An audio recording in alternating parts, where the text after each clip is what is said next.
Hi, welcome back to the Drummond channel on February 29th. It's after the market's closed. Got new data coming out for March, so I thought I'd update a couple of charts, getting the monthly data on there for you, and check in with Bitcoin, the yen, and the S&P E-mini. What did we see in Bitcoin? Well, over here on the left is the monthly chart, monthly 5.9. That's where the price has stopped. And over here on the weekly 5.9, that's where we are right now in price. And then also we had a daily 5.9, and that's where prices peaked a couple days ago. Now over here on the right is a 240-minute chart, and you can see that we're we're oscillating in congestion action on the 240-minute. So what do we expect for this market? Well, first up, we look at this move monthly, weekly, and daily basis. It's in exhaust territory. Now, when we talk about exhaust, we talk about setting up for a PL refresh or maybe lower. And the overall trend in this market is still very strong to the upside. You can see that here on the monthly, you can see that on the weekly, and you can see that here on the daily chart. So I don't think the move up is done yet, but when we get this far away from the PL the market, the energy of the market wants to return to the dot and digest all this big move and then maybe continue to push higher. So for the time being, we're seeing that play out here on the 240-minute chart in congestion. So what I expect for tomorrow, for Friday, is a PL refresh down here to the center point and daily PL.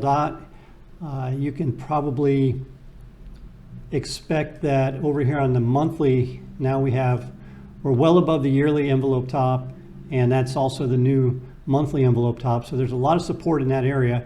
So if it does break down strongly through this area, I don't see it getting through this area on the downside. So that's what we expect for Bitcoin for tomorrow. And like I said, the overall trend in this market is still strongly up. It just may move sideways for a little while to consolidate that big move up from the other day. Now moving on to the S&P mini. By all appearances, this market is still pushing higher. You can see this massive, or say massive, it's a very large C wave up in the monthly chart. And we're right again bouncing up against yearly envelope top. The weekly chart is still pushing up. All those PL dots still pushing up strongly. So what we're looking for probably is a target area up in this range for the week. And that's right in getting into the area of zone 6, zone 5, and maybe just above the oncoming. And you can also see how that area is forming here on the daily chart. So for tomorrow, this is the daily PL dot. So we expect that area to hold.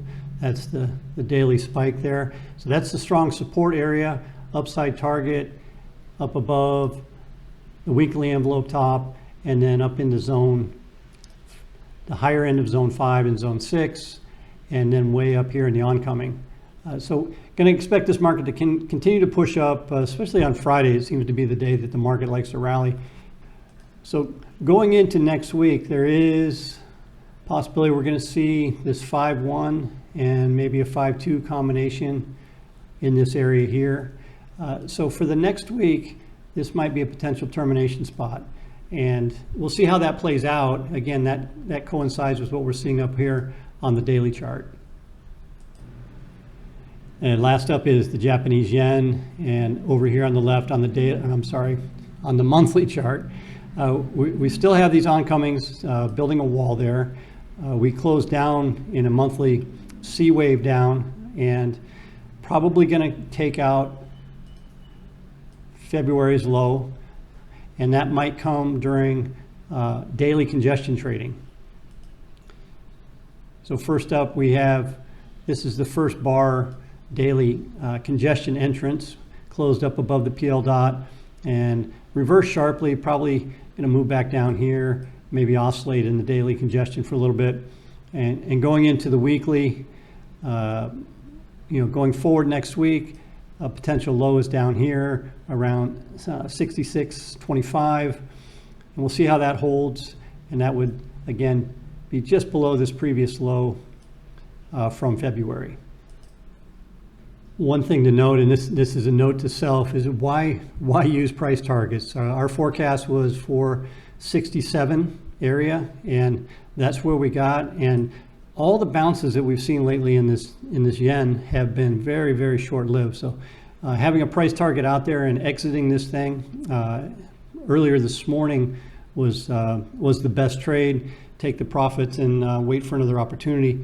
I still think there are signs of life in the yen, but it's been such a strong downward trend. It's going to take a little bit of oscillating, like I said, daily congestion before we might see a bigger bounce to come. So that's it for today. If you have any questions, you know the drill. Put them in the comment section and we can address them. Thank you for watching, and we'll see you again next time.